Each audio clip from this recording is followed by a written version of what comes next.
So I have Sharon here on Zoom. We're going live on the YouTube, and we're reading Parents and Children by Dr. Kenneth Wapnick. So Sharon, the mic is all yours. Okay, all right, let me just, okay, good morning, everyone.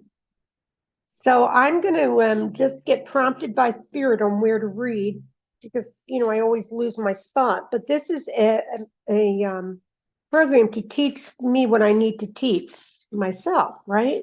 To teach myself that the parents and children are a very difficult classroom, and Ken's going to tell us why. But I already know that is the hardest thing because of the specialness, all the specialness that we have around our children. And yes, they are special, but what Jesus is leading us to, and so is Ken through this book, is that's the very thing that hurts us. Because all of God's sons are equal. There is nothing here that's not equal, no one here that's not equal. So when we see a being and think that they don't know what we're studying and they're in a different way, no, they're really not. Because everybody's on the perfect path. They can't not be. They're all being led out of the darkness. And the darkness is all these thoughts. So when we're in the light, which is what we are, we can then see that nothing happened. And that is the whole message of A Course in Miracles, and a very radical Course in Miracles. So this is about the message that Helen had received. As you, Helen, have so often said, no one has adopted all of his parents' attitudes. Now, that is so true. But I definitely took on some of their stuff, definitely. But, like I think that each and every one of us have to realize that the ego picks what it doesn't like and what it does like. So what Ken's saying here is this is a reference to Helen's common practice when she was doing therapy or just helping friends. When people would go on and on about their problems stem from their relationship with their troubled parents, Helen would explain that if they carefully examined their development from childhood, they would see that they did not adopt every attitude. Indeed, they were quite selective. That is Jesus's point. And he is basing his message to Bill on what Helen had been practicing years before, A Course in Miracles. In every case, there has been a long process of choice in which the individual has escaped from those he himself vetoed while retaining those he voted for. Bill has not retained his parents' political beliefs in spite of the particular kind of newspaper that constituted their own reading matter in the area. The reason why he could do this was because he believed he was free in this area. Jesus is explaining that Bill decided which attitude. Now, Bill is the ego, and I'm the ego too. But the thing is, the human body is neutral. It's only the thoughts, and as soon as we bring in a thought, we have a point of view. So this process is an unlearning of everything that we thought was really special, right? So, Ken goes on, in every case, there's been a long process of choice in which the individual, the child, has escaped from those he vetoed. Bill has not retained his parents' political beliefs. Well, it's funny because I was brought up Democrat. And then when I got married, we were still Democrat. But then when my ex-husband was making money, he wanted me to be Republican. At the time, I wasn't interested in politics. And I also knew that there was nothing that was so frightening out there that, I didn't understand a lot about politics. I wasn't as in tune to politics. So I became Republican. And I didn't know what that even at the time meant because, lots of times as a wife, you follow your husband. And I was Republican for a little while, but then I changed back when I separated from my ex-husband. And it was never me, as Sharon. I'm one of these beings that wants to give to everyone because there's a lot of money that is wasted here in this country, right? But it's all about that. We cannot have abundance all the time until every being is awakened, right? So it's kind of like, well, what do I see? I see just the unchangeable awareness, and keeping my attention on that brings me the most peace, right? Because the thoughts are just that, they're thoughts and they don't mean anything. Jesus is explaining that Bill decided which attitudes he was free from and which he would enslaved by. His parents, thus, were totally irrelevant in this equation. He simply used them as an excuse for being bound in certain areas and free in others. And don't we all? I did. When you go to therapy, especially when I went to therapy in my 20s, um, I had this thing of never finding fault with my parents, always knowing that they were doing the best they could. But, as time went on, just from the environment, I became this people pleaser. So when I started therapy, it was interesting because, you know, I had a relationship with my mom that was, special love and special hate. And it was always that way. And that's why the course showed up in this consciousness, really, because that's the play that that's my mind is creating all these characters. So what I felt was that as I was getting older, and then when I lost everything, seemingly, by the way, because it was just money, um, it was interesting because there was something in me that prompted me to say, get out of Philadelphia. You don't need this anymore. And I went to Oregon and I was in a relationship, and I could tell right away that I was just looking at another narcissist, but a very different kind. Now, here's the thing. All of this was for me because it's very important to understand that if I married somebody that a narcissist or whatever, it's because I wasn't seeing that in me. Because everything that I see in the world of form is a reflection of my mind. So I wasn't seeing that you know, because the ego will always try to make me look better than my brother. And there's no one better. Because this is just a play. That's all it is. There must be some acute problem of his own that would make him so eager to accept this misperception of his own worth. Okay, this is what, because I'm coming back to the fact that blame is what we do 24/7 if we are listening to the judging mind. And the ego is just one big judgment, right? And keeping in mind that this is a dream and I can never get hurt in this dream physically because the body is just an appearance. And just to kind of surrender in every moment that there's only God here, right? When Bill was around 8 or 9 years old, he developed rheumatic fever and was seriously ill. For a year or so, it was touch and go, but he finally recovered. The clear message he remembered receiving from his parents was the wrong child died.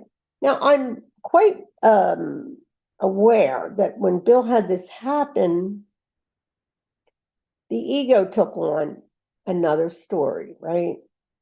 And that is a perfect story to feel unloved by your parents, right? Because we all have something like that. That remark is not referred to in this message, but as part of the background, Jesus' point is that Bill never forgot that. Of course, as a child and even as an adult, that attitude is hard to let go of. This is Ken talking. The point, however, is that we do not let it go. And this is the thing about Ken that I love. There has to be an honesty of where we are and how much we want this in one hand and don't want it in the other. And the don't want it is because of the fear of love. That's all it is. It's all fear. And what are you afraid of? The light.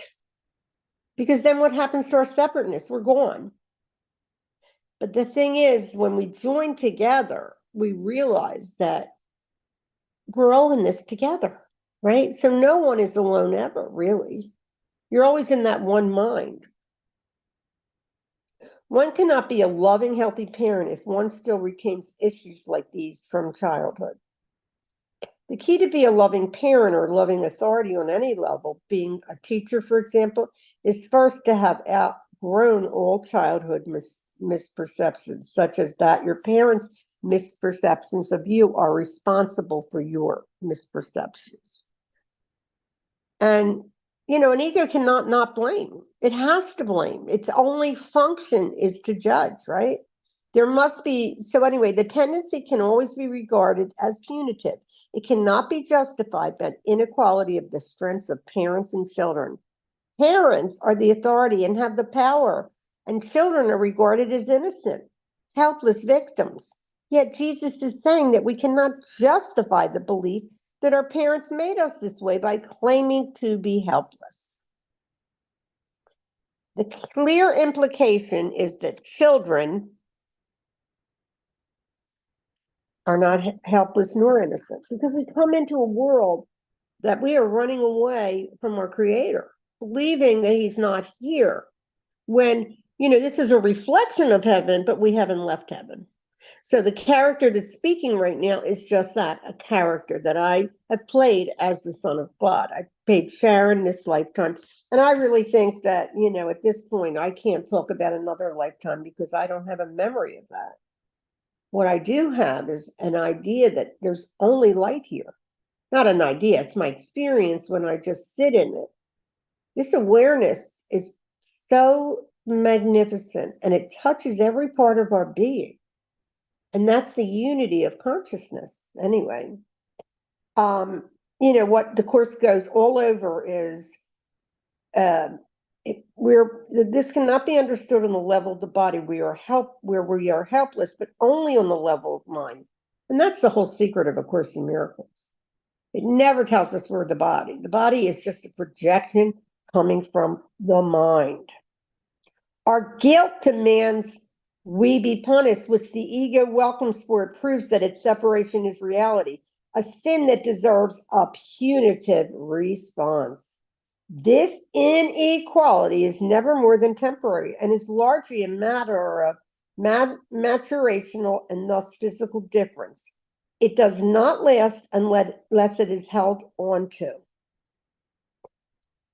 Jesus' point that even though on the bodily level differences exist, in the end they're all illusory, because in the mind we have the same power to choose right mind or wrong mind, right? We grow up and we eventually become the physical and emotional equal of our parents, unless we choose to hold on to what went on before.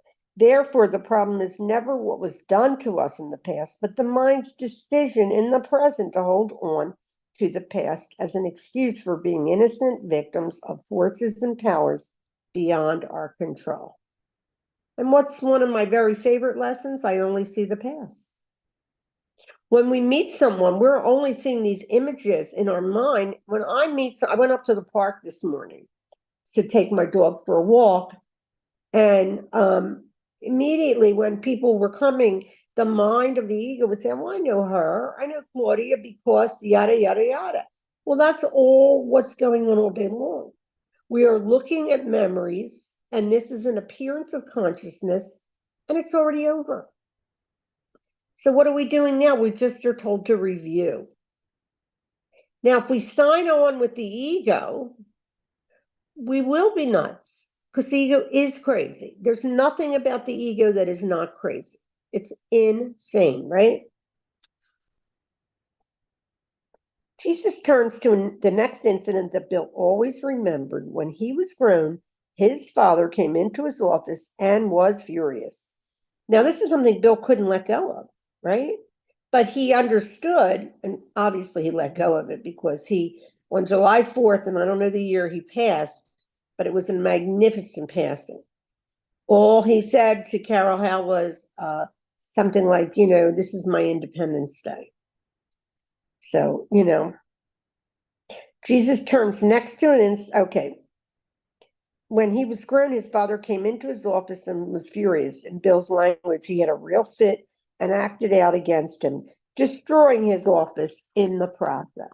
When Bill's father came to his office and destroyed it, in quotes, because that was Bill's word, it is quite apparent that Bill must have been willing to let it be destroyed.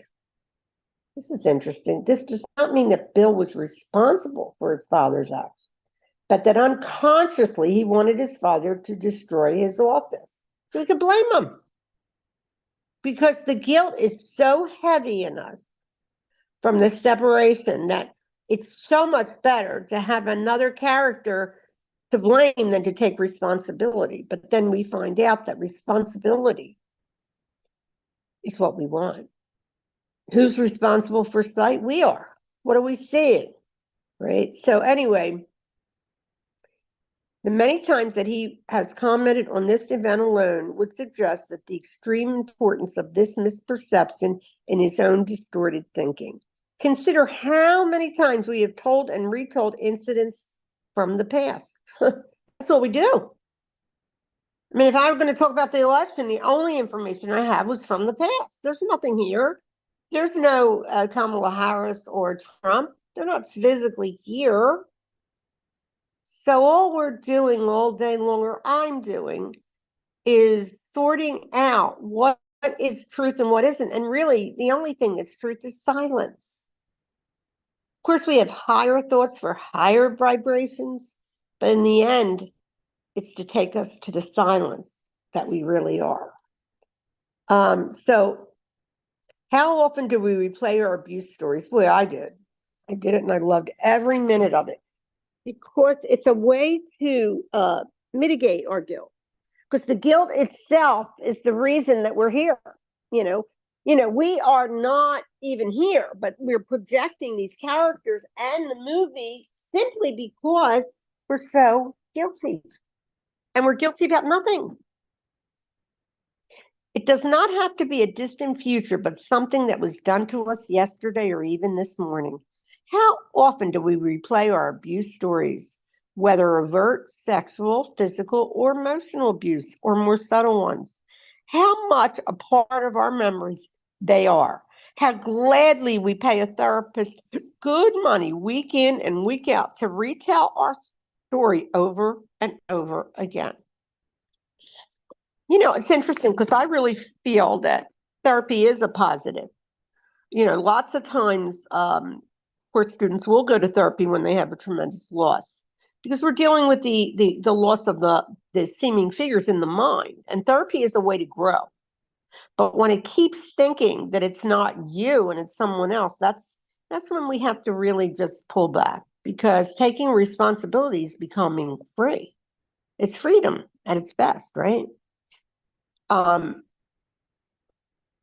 much a part of our memories they are, how gladly we pay. Okay, the very fact that we do story over and over again, the very fact that we do this tells us the great importance we place on the event. We do so because, like Bill, we wanted the event to happen. This is all happening unconsciously, by the way. It's not like it's not a conscious decision, it's an unconscious decision. This, again, does not make us responsible for other people's egos that act out against us. Yet, the fact that we never let go of the memory, and indeed often build our self-concept on the foundation of such abuse, reveals that something is rotten in the state of our minds, and that it's not what was done to us. What is rotten is the guilt that says we deserve to have terrible things happen. Then God won't punish us, right? And so what Jesus told Bill was specific application of what he was teaching his first two students. And all of us in this course, no one is ever justified in seeing oneself as an innocent, unfairly treated victim. Now, this is interesting. Last night, my son Andrew and I had a discussion on the phone, and of course, I was probably in my unconsciousness and not conscious to the present moment. And he was talking about, Christian nationalism. And I said, well, and I had a judgment about it. And he said, Mom, haven't you ever had like crazy, crazy thoughts like you could do that or whatever? I said, no, but of course I did. But when you're not aware of what, because the honesty is that we really do think we are the worst beings on the planet. We can't not, because the planet is meaningless, but it's our separation that makes us feel, you know, completely lost. And Sharon, I was going to ask you a question here. yeah, Okay, so your son asked you about that.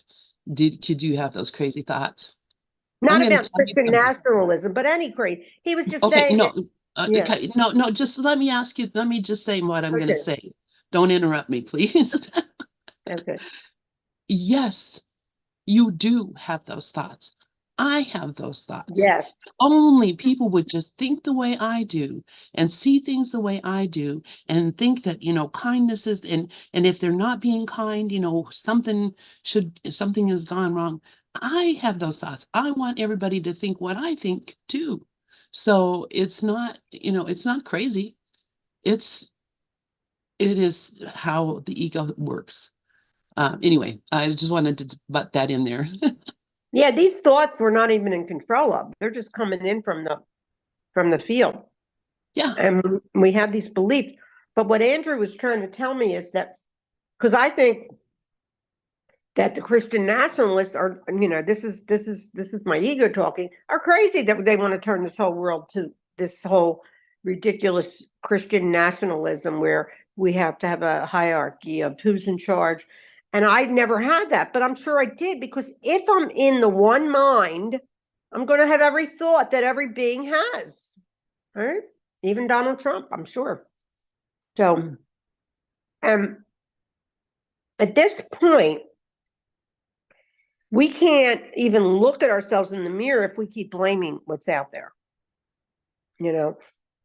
And I made a decision this time around that nothing's going to take my peace away, right? So, it's funny because here he's saying here, in other words, he made a connection between his father's aggression and himself as a victim. Again, the problem was not what his father did or did not do, but Bill's interpretation. And that is everything. Look what my mother did to me, blah, blah, blah. And that's how I lived, right? Little did I know that, I wanted everything that was negative to happen to me. But in the end, we all learn that it's all for us, because who's doing it? Me, with a capital M, right? And so Jesus's message is that we must accept responsibility for our decisions. We are not responsible for the decisions others make, but we are most definitely responsible for the decision to let their decisions affect us. Now, this is really good, because right now the political climate is crazy.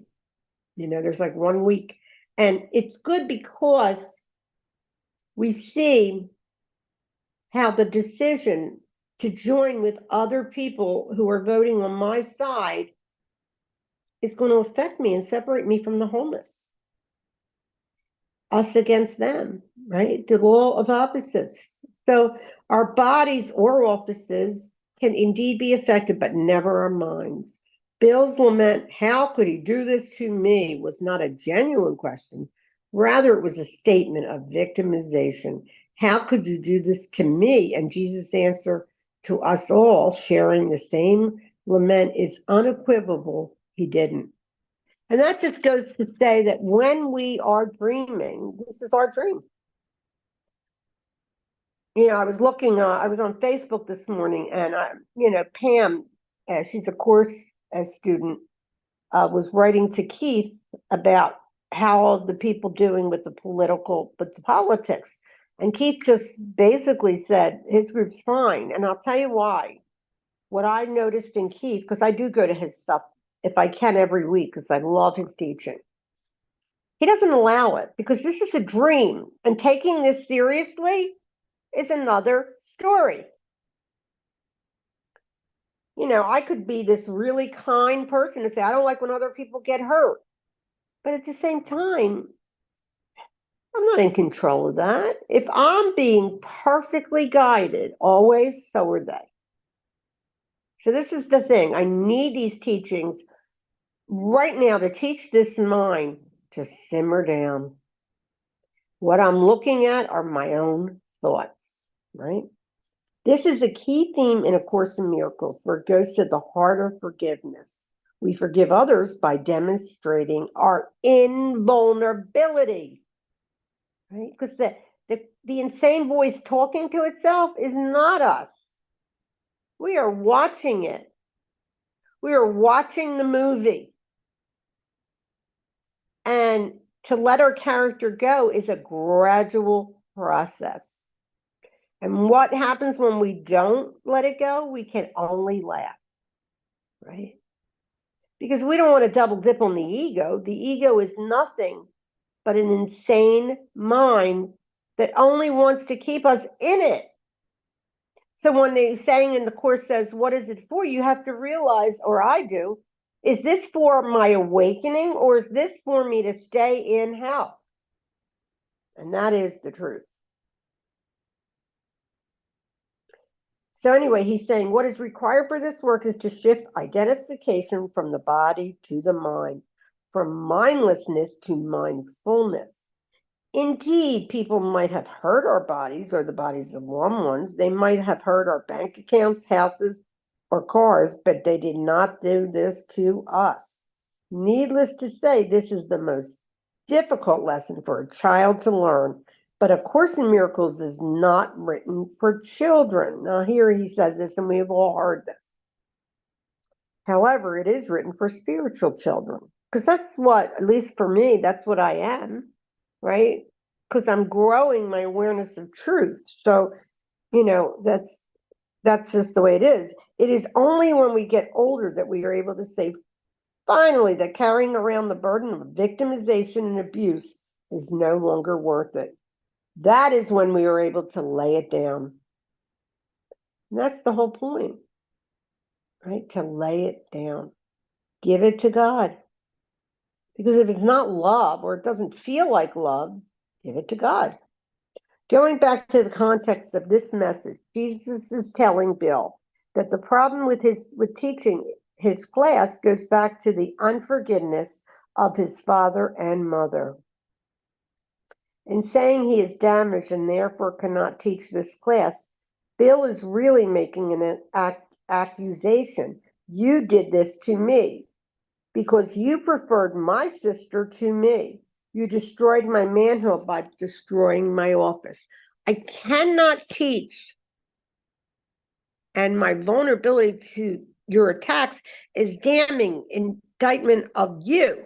That is what we all do when we carry around our stories and tell them over and over again. Here is the important sentence again, to which we all relate. The many times that he has commented on this event alone would suggest the extreme importance of this misperception in his own distorted thinking. Be honest with yourself and see how many times you tell the story. Now, isn't that interesting? To be honest with myself, yeah, I want my side to win. I mean, come on, I want equality even here, but that's not going to happen. No matter what, it can't.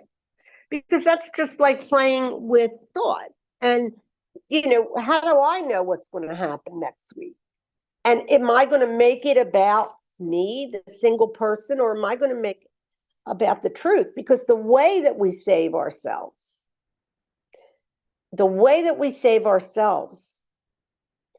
is to be in the flow of our consciousness and not pay attention to all of the stories that we believe are important. Because I'm not interested anymore in just holding on to these resentments or any of that, because it's just another way for the ego to creep in, and the ego probably loves this dream, what's going on, because right now what happened to us is a division. It's almost like years ago, the North and the South. It's the same. And the years ago, I have a book called Living Reality, and I read it, and sometimes I still go over it. It was a retreat, or whatever you want to call it, with Sailor Bob. Sailor Bob came to the States. This is many years ago, and this guy, James, I forget his last name, but he had taped the whole thing, and he composed a book that is brilliant. And what Bob is saying is these energies are vibrational energies, and they recycle. So in the long run, this is just recycled energy. And the story is just that, energy that's recycling. So anyway, someone in your family acts out against you and you call the rest of your family. Yeah, of course. That's what I always did. Do you know what this blah, blah, blah, blah, blah. Someone in the office does something unkind or unfeeling, and you run to tell your friends in the office. Your boss comes down hard on you, and you quickly tell everyone you can find. You know, the more you tell your sad story, the better you feel, because you are strengthening the perception, really a misperception, that you were a victim. And that's hiding the guilt. And so we repeatedly regurgitate our terrible childhood experiences. Our not letting go tells us how very important they are to us. To repeat the crucial point, we are not responsible for other people's abusive behavior toward us, but we are responsible for the belief that their behavior has to do with us personally, when in truth, it has nothing to do with us at all. Now, Jesus shifts to therapy, in effect saying in this message that psychotherapy, teaching, and parenting are all the same from all parties. On the level of form, of course, the respected roles are quite different, not to mention unequal. The right-minded purpose of all therapy, teaching, and parenting is to demonstrate that the inequality is temporary and illusory. So when you ask, like, spirit, like, why am I this upset? Well, because I want to make it real. I want this to be my reality. I don't want to believe this is just a dream. And that can happen throughout the day, the week. Lynn, you were funny last night when you were talking about doing the lessons, because I too have shied away, like, from, now, did I ever finish them? Well, I think I did the first year, but I can't remember. And what happened is, in Gather, they always did the lessons. I loved Joni when she used to come in. And so I would replay that. But to sit and contemplate these lessons, that's the next step, right? Because the Father we're talking about is wholeness. Because the Creator is still, we're still in God. We're still dream, this is just a dream. The character's truly meaningless. The essential goal of therapy is the same as that of knowledge, equated with reality, truth, heaven, and God. No one can survive independently as long as he's willing to see himself through the eyes of others. Wow. And that's another habit from the ego. There's a girl on Facebook, I think her name's Elsa, on Facebook, and she puts the funniest stuff out, because it's also true. And, do you know Elsa, Lynn? Or maybe you walked away. Okay. As a child, we cannot help seeing others through parental eyes. Yet the problem is that we do so often do not outgrow these perceptions. Yes, Bill's parents misperceived him, but Bill held on to that misperception until he made it his own. And so Jesus asks him and all of us to let it go. There is no justification for holding on to it, except the desire to get as much ego mileage as possible from it. We are the innocent victims, and it is not our fault that our lives are such a mess, and we cannot adequately perform certain functions, if at all. This will always put him in a position where he must see himself in different lights. The last phrase is in the published course, text chapter 3, section 10. Bill sees himself in different lights because of his parents' perceptions and misperceptions of him, not to mention those of others. We never look at ourselves independently of the world. This ultimately means seeing ourselves the way Jesus sees us, for we set aside his vision of us, forgetting that we are the ones who set it aside. To fill the perceptual vacuum, we thus adopt the views of others. Parents do not create the image of their children. A child comes into the world with its self-image intact. One of the tremendous burdens parents labor under, unfortunately reinforced by psychologists, is that they are responsible for their children. And that is the truth. It's so embedded and ingrained that, especially the way I grew up. I mean, I had a grandmother that always put the children first. She was, a little small lady. Her name was Ada, and I loved her. And she was a good teacher for me. But the children always came first. That's what you do in your life. You just devote it to your children, and that's pretty much what I learned. Right now, today I'm very close to my boys, very close to them.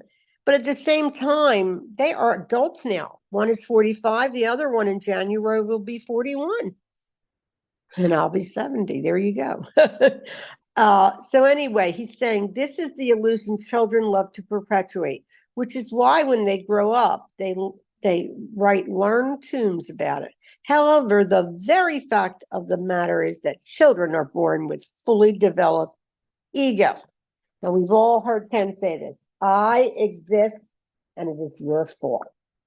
The ego strategy in a nutshell: I am here, but I'm not responsible. In other words, I'm the innocent victim, which is everyone's self-image. Parents, therefore, do not make that image, but they reinforce it. Similarly, we enforce the ego in each other, just as we have the power to reinforce the Holy Spirit. Parents do not create the image of their children, though they may perceive images which the children, do create. However, as we have already said, you are not an image. Stated earlier in dictation, if you side with image makers, you are merely being idolist. I can't even say that word, but what he's saying is you're just looking for idols. And what we're here for is to always give the glory to our Creator.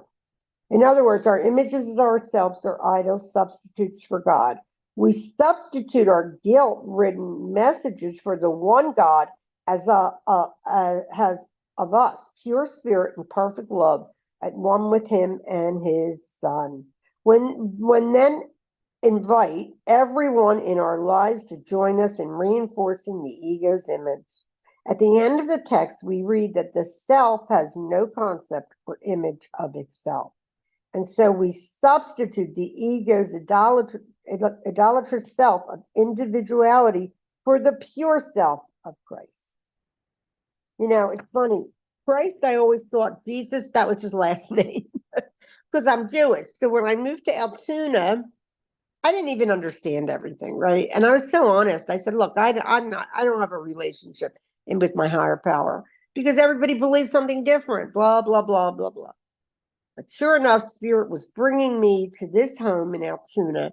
And, I met my husband here and everything else. But when it comes to learning about Christ, and this was my son Andrew that taught me, the Christ just means pure mind, which is God's mind, right? And I think Christians already knew that. So I learned so much when I made that move when I was 50. It really was amazing. We substitute the idol for truth and then conveniently forget we have done so, making up a life in which you are born helpless, innocent little things whom our parents now sully and denigrate. This beautiful image of ourselves that God created is seemingly shot to hell by our parents who believe with the rest of the world that we are bodies. We have no recollection of any of this because we scripted a life in which we are born with an undeveloped brain that is incapable of doing this, leaving only the illusion that it is our parents' fault. Jesus points to Bill and to all of us is that we cherish these experiences when our parents misperceived us because they prove we are not responsible for our miserable lot in life. Yes, we have an inadequate self, but we did not do it. All while we glory in this self, worshiping at its altar of specialness. Again, He is not an image. Whatever is true of him is wholly benign. It is essential that he knows this about himself, but he cannot know it while he chooses to interpret himself as vulnerable enough to be hurt. In every moment, we are really asked to surrender. That is really the bottom line, is to surrender. Because, thinking on even Sharon is a problem, because we are all the light. The characters are meaningless. And saying that to an ego is not okay, because egos really believe that this is me, and I am this, and I am that. And this is all conditioned from the time we are babies. As long as we believe that the people have the power to hurt us, past, present, or anticipated, we will never remember our true identity. And so the essence of forgiveness is to forgive others for what they have not done. From the ego's point of view, the beauty of the parent-child relationship is that there is almost universal agreement that parents at times do terrible things to children. This is the great myth. And even though we may intellectually believe what A Course in Miracles says, this does not necessarily change our self-perception of the innocent, unfairly treated victim of a parental world and of other authority figures in our lives. So, like, when I stop and I look at the immigrants that, this is how, we're all in our own little world, right? It's all a perception, and I'm sitting there, and my perception says, well, immigrants, we're all immigrants. Why not love everyone? That's not possible, because we are in a war zone. That's what this world is. It's a war zone. We don't hear the same things as our brothers. We don't do the. It's always like, and the ego compares everything too. So he's saying, look, the authority figure is God. And when we have an authority problem, we think it's us. I think it's me. He said it's a peculiar kind of arrogance whose narcissistic component is perfectly obvious. Let's face it, we are all narcissists, but there's pathological narcissism, which is different. And that a person can't help either, by the way. It's genes and conditioning, right? Remember, Jesus is talking to psychologists, so he uses psychological language. Narcissism, based on the Greek myth of Narcissus, who fell in love with his reflection in the water, is total self-involvement, thinking only of himself and one's needs. The arrogance refers back to the idea that Bill chose to interpret himself as vulnerable to the egos of others, as we all do. This is obviously narcissistic, because everything then revolves around us. We do not look at this objectively. Our parents had egos they projected, which had nothing to do with us. For the ego wants us to be the center of everyone's universe. You do this to me. And so we demand we be the center. And when we are not, we feel justified in our anger. While narcissism is usually a term reserved for certain people, Jesus' point would be that we are all narcissistic, because everything revolves around us in our perception. That is the hero of the dream. We are truly in a place, where, well, at least for me, my mind believed that everybody was out there, but I'm projecting it. It's coming from within me, right? So it's impossible not to have narcissism. But as I said, there's pathological narcissism, and then there's just plain egoic narcissism, right? Okay, Jesus now addresses Bill directly, pointing out that his parents had egos. Bill, your parents did misperceive you in many ways, but their ability to perceive was quite warped, and their misperception stood in the way of their own knowledge. There is no reason why it should stand in the way of yours. And Jesus is really, very much aware of where we're at. And, there's never a time where he's forcing us to believe what he's saying. But now we are or at least for me, I'm living in a space now that why would I want anything but love? Right? There is no reason the warped perceptions of Bill's parents should stand in the way of his ability to perceive correctly and remember knowledge. Bill's decision-making mind chose to see his parents in a certain way. They were misperceiving him. This was his interpretation, and as a child, it was perfectly natural for him to feel hurt and unworthy as a child of parental rejection. Yet Bill was no longer a child, and neither are we. Jesus, therefore, is telling us in his course that it's time to grow up, let go of our egos, and become like him. Now, Jesus is never saying do it now. We can only do it now, by the way. We can't, because anytime we're going to get this, I'll read the course in the first of the year, right? And we're going to plan all that. But it's all about the present moment. Presence is all that's here. The objects are not, they seemingly look real, but that's because we're in God's mind, but they're not. It is true that you believe they did something to you. This belief is extremely dangerous to your perception and wholly destructive. Knowledge refers to our Christ self. The belief that people do things to us not only distorts our perception, but is destructive of the remembrance of our identity. In other words, we will never know who we are as Christ as long as we stubbornly maintain that people have done and continue to do terrible things to us. This is not only true of your attitudes for your parents, but also of your misuse of your friends. If we believe our parents abused us, we will believe everyone else does as well. And that's what happened, at least for me. I had all these beliefs about being the victim. We may not consciously experience this, but since the sonship is one, perceptions of one are perceptions of all. So all minds, number one, are joined, and number two, when we feed the mind the misperception, what does the mind get? Misperception. When we come to the higher self and we stay in that flow, we are teaching the mind that nothing happened. So that's where responsibility comes in. Therefore, our past cannot help making a deleterious effect on how we treat people who are subordinate to us. Whether we do it as a parent, a relative, or supervisor will not matter. Having made abuse real, we cannot help doing likewise in subtle or not subtle forms.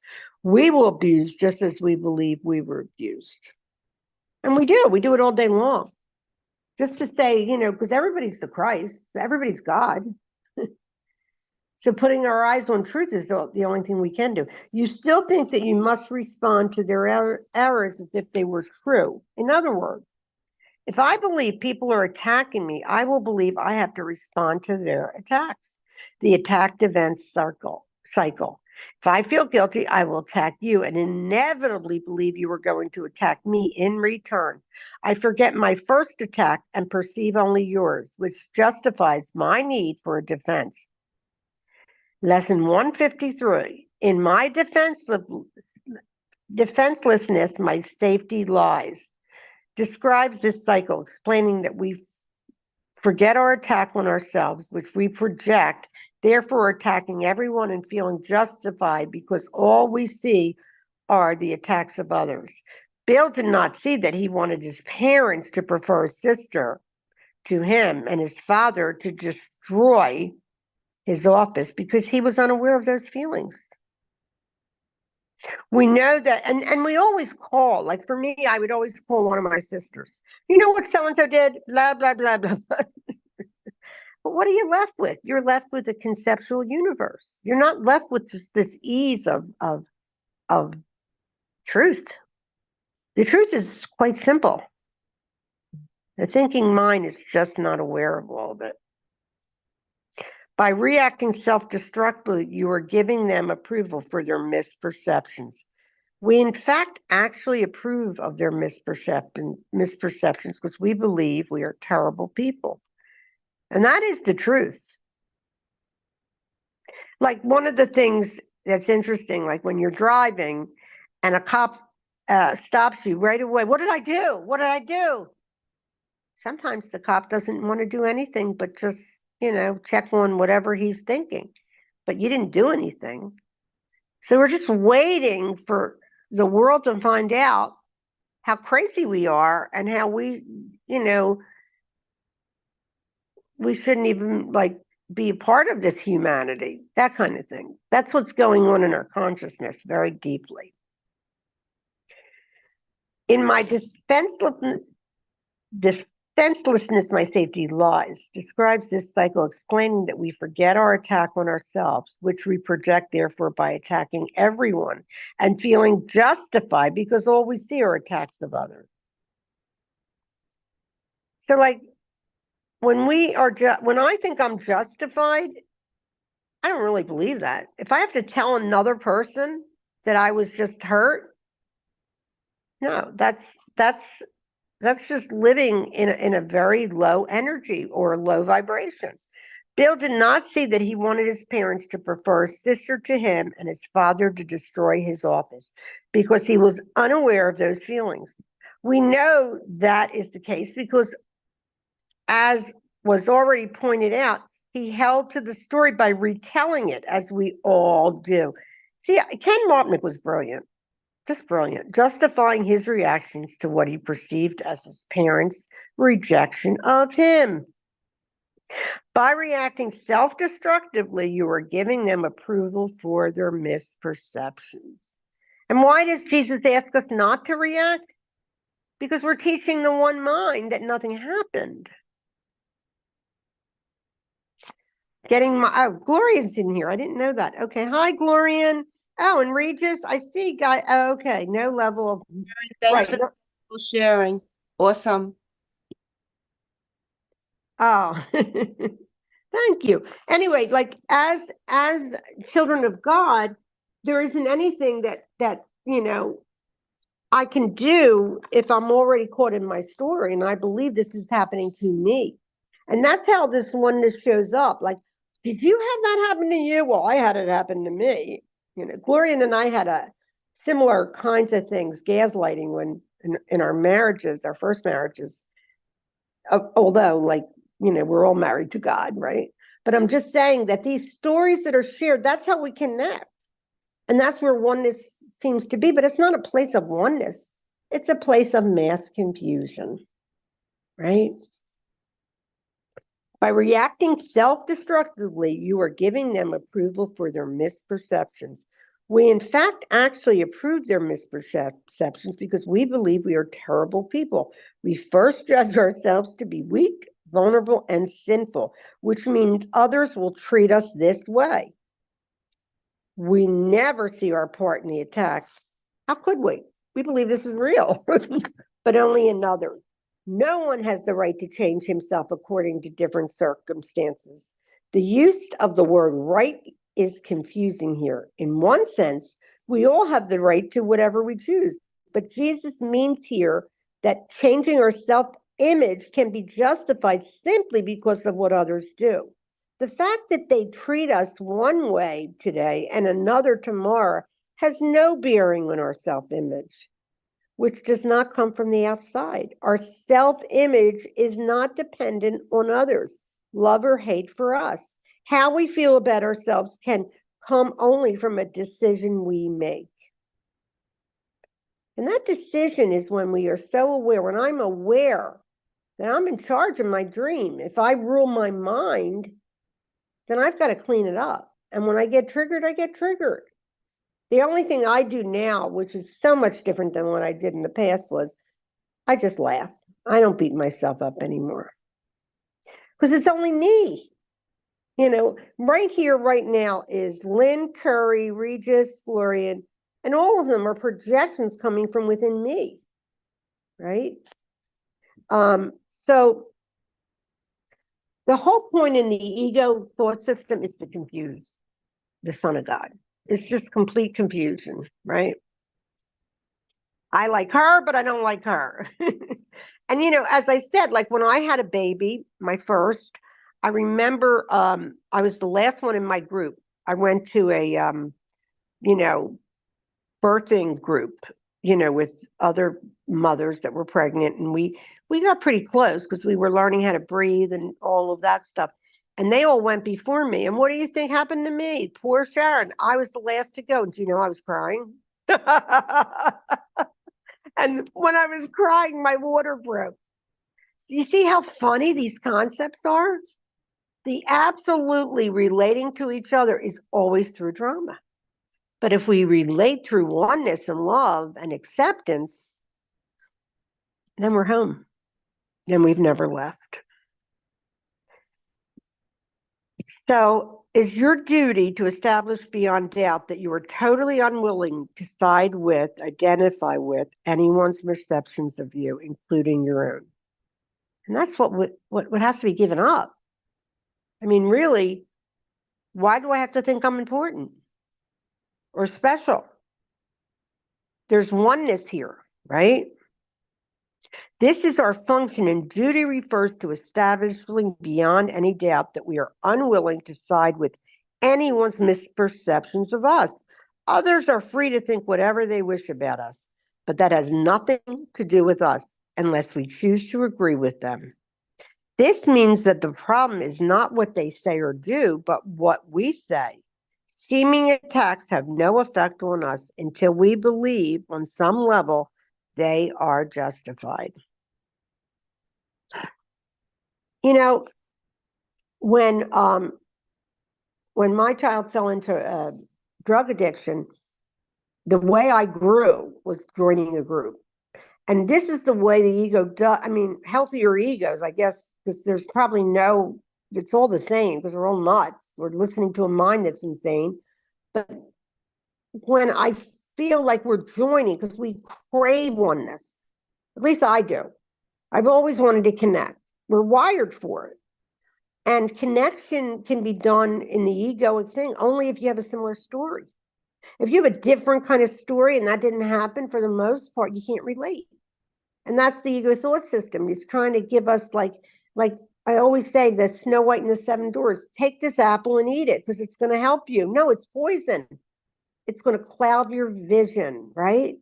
So just for today, can I just stay with the now that I am? That the character is irrelevant and that nothing here is wrong, right? Because it's a dream. And what is a dream? It's nothing. Anyway, I'm going to stop now. Anybody want to share? I should have asked. I didn't see anybody in the group before because I was just on my page. Does anyone want to share?